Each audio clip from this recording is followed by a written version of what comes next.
Welcome to Game of Life 411. In today's video, I'm going to talk to you about something that's been in the forefront of my mind for most of my life, and that is the three-generation wealth curse. Now, if you're thinking to yourself that this doesn't apply to you because you don't consider yourself to be wealthy, stop. Don't stop the video, don't change the channel. Please consider this. These are all basic human behaviors I'll be talking about, and so they apply to everyone, no matter what their financial situation. And if you're a parent and want to raise your kids to have the best possible outcome in life, then you really need to understand these principles. This stuff is very important and can affect them for their entire lives. Now, you might be wondering what the three-generation wealth curse is, and I'll try to explain that in this video using puppets to present in a light way a topic that is actually very serious. I'm producing this video at Christmas time so that I can show it to my own kids because I think it's something that's very important for them to know. So while a lot of families have the tradition of watching or reading Charles Dickens' A Christmas Carol each Christmas, I hope our family will watch this video about the three-generation wealth curse. I don't remember when I first heard about the three-generation wealth curse. It must have been when I was pretty young, but I remember after I learned about it how it tied together some of the things that I was observing in life. And I've observed it in action in my own extended family, as well as in our culture in general. As we dive into this topic, I'm sure you'll be thinking, oh, well, there's this one scenario of this one person where this didn't work out.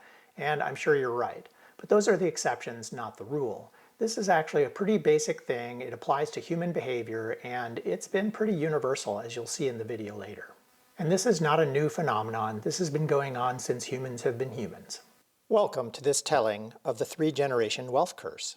You can trust me because I'm wise. You can tell by my beard and the fact that I'm wearing this fancy cape.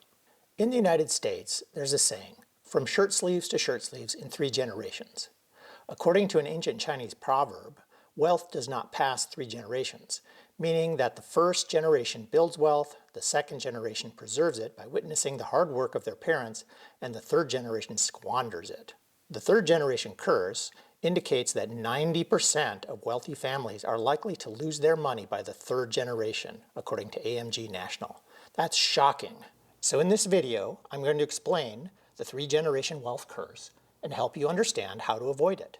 So let's introduce the 3 generations in our story. Hello, I am the first generation. You can tell I'm different from the last guy because my voice is different. See how clever our puppet master is? He has all kinds of different voices. So I'm the first generation, and I'm known as the builder. I started out with very little. My family was very poor, and we struggled mightily. So I started a chimney sweeping business. Here's my beautiful wife.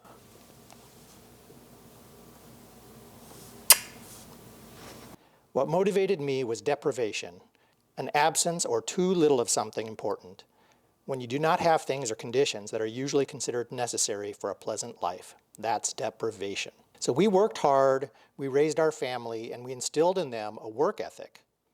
And we did not spoil them. In fact, we didn't spoil ourselves very much either. This is my very modest car down here. It's made of Legos. Let's review what defines the first generation in this cycle. They have strong work ethics and are very hard workers. They're driven by something, whether that's because they grew up poor during a depression or a time of war, or maybe they're just wired that way. They know the value of a dollar and don't spend money on frivolous things, and money is security to them. Now let's think about the second generation in this story. With Gen 1 as your parents, let's see what you learned and how you turned out. Hi again, I'm the second generation, or you can just call me G2 for short. I'm known as the maintainer, and even though Papa gave me his car, I really didn't care for it too much. So I got this slightly nicer car, but still nothing too extravagant or fancy.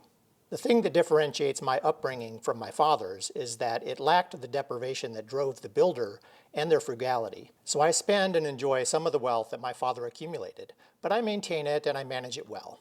But most importantly, I want my kids, G3, to have all the things I didn't have growing up, including that new car they don't deserve and the freedom from work. Before I introduce you to my kids, though, I should probably introduce you to my wife. Hello, my name is G2Et, and it's nice to meet you. Let's review what defines Gen 2, the maintainer.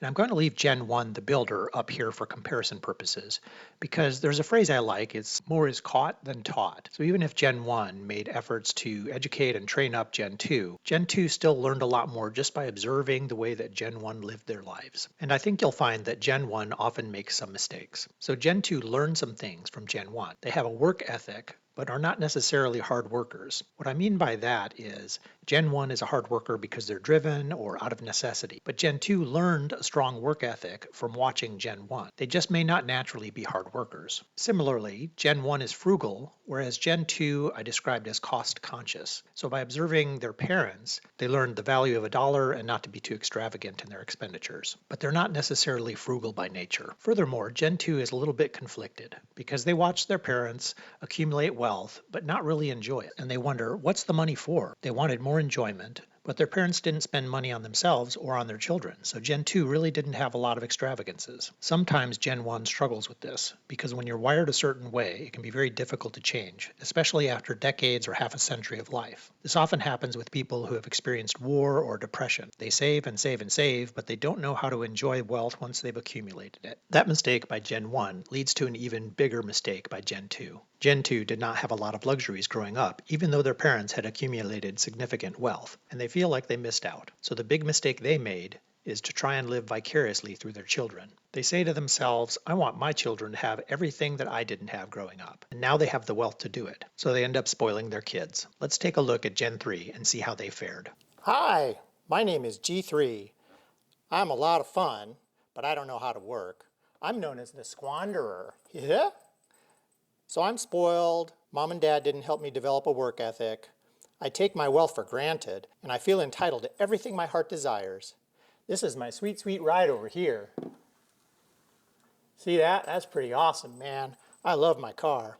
So I'm known as the Squanderer, and I squander any remaining wealth and fall into poverty. Before I sign off, let me introduce you to my wife. Here she is. How do you like those sightless eyes? I was really attracted to G3 because he had money and liked to spend it a lot. On me. Come on, sugar. Let's go get something fancy. Buy Mama some jewelry. So if you want to avoid the 3-generation wealth curse like I did, it can be done, but it involves a lot of hard work, some sacrifice, some thoughtfulness, and some intentionality. As planned, I showed this video to my family and 6 young adults after we opened Christmas presents. Then we had a really good discussion, and I will include some notes on that discussion at the end of this video, so please keep watching. I would also like to note that although these principles of human behavior hold true in general, there are always going to be more exceptions and external circumstances that can cause the loss of wealth after 3 generations, or even at different times. For example, war or natural disasters. Thanks for watching my little puppet show. I hope you found it entertaining and informative. And if you liked it, please subscribe to my channel and set notifications on so you'll be informed when I put out new content. For example, I'd like to put out some additional videos that show how we tackled the 3-generation wealth curse. Let's start with first principles. We never gave our kids an allowance. In fact, my wife and I really didn't like the term allowance and the whole concept, because what is an allowance anyway? It sounds like welfare. You're providing money for no good reason. We wanted our kids from a very early age to understand that money came from work. So that was the only way that they received money. That and gifts at Christmas and birthday times. It was certainly challenging raising kids in this way, but we stuck to this principle, and I think we only gave them spending money a total of 3 times, and that was when we took very large trips and wanted them to have a little bit of money to pick up a souvenir or something.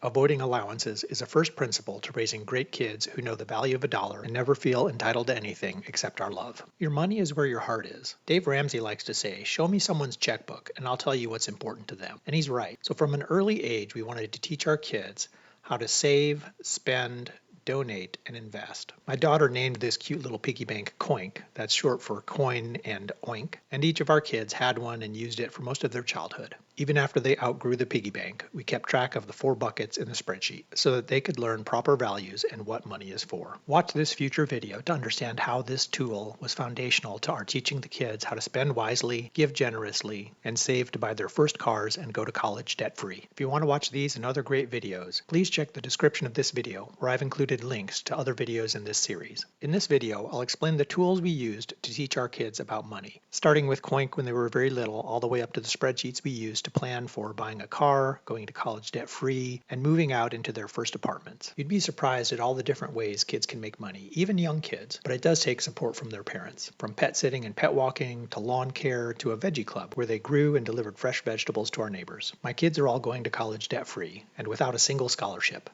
Or I guess to be completely accurate, one of our kids did get a $1,000 scholarship, but that wasn't part of the plan for paying for college. It was just sort of a bonus. Too many parents focus on academic and athletic scholarships, but by following a few basic principles, every child can pay for college. I felt like it was a bit of a gamble showing this to my family. Those closest to us can often be our harshest critics, but I think it went off well. My son and his girlfriend watched with us, and I asked him afterwards if it was too embarrassing with his girlfriend there. And he said, no, actually it was pretty funny. This is one of my favorite pictures. I call it Diaper Ninjas, and I think they're staging a revolt after learning they would not receive an allowance. In total, we had 6 young adults ranging in age from 18 to 22. That included my 3 kids, my new son-in-law, a family friend, and my son's girlfriend. So here are some notes from our discussion after the video. My daughter said she remembered hearing about the 3-generation wealth curse before. So that was kind of interesting. Part of my reason for sharing this 3-generation wealth curse with the kids was because we were trying to carry on a family tradition. My grandfather used to always give his kids and his grandkids cash for Christmas, and it was always your age times a certain dollar amount. So as you got older, you'd get more money. And the amount that he gave to his kids and their spouses was 10 times what he gave to his grandkids. So since my daughter got married this year and moved out, we were sort of in new territory, but I wanted to carry on that tradition. However, I wanted to avoid some of the mistakes I observed in our extended family and in the culture in general. And most importantly, I didn't want these gifts to become an expectation or some sort of entitlement. We want our kids to live their own lives and be independent, not to rely on us for resources. So while we may give them gifts now, they should never expect a gift. And this could change at any time in the future, because circumstances change. My wife or I could get very sick and have to spend money on medical treatment. Inflation could sap our earnings. You could have a recession, etc. One of the things that I shared with the kids is that during the course of my life, I've run into several people who felt entitled and really didn't apply themselves and live their own lives. And several of them actually asked their parents for their inheritance early. I just think that's horrible. And they really didn't do much with their own lives. This is not something I want to see happen to our kids. One of the young adults in attendance asked, what about our generation? How does this affect us? And I thought that's kind of an interesting question because, as I mentioned at the beginning of the video, these are universal principles and they don't really change from generation to generation. But I think every generation has the proclivity to think that they're unique in some way. I will say, however, that my wife and I discussed separately how government intervention has in some ways affected this cycle by making it harder for people to accumulate wealth and also by providing welfare to prevent people from falling into poverty and deprivation. They have to a certain extent evened out the standard of living for our society. But still, the principles remain, and if you pay attention, you'll see it everywhere. Even if we were to assume that things were somehow different or unique in our situation, there are still basic principles we should bear in mind to raise kids into great adults. Remember, first and foremost, that more is caught than taught. So live the life that you want to teach to your kids. But even though more is caught than taught, teach anyway. Try to be intentional. Try to instill a work ethic in your kids. Try to help them make financially responsible decisions. And teach them that money comes from work.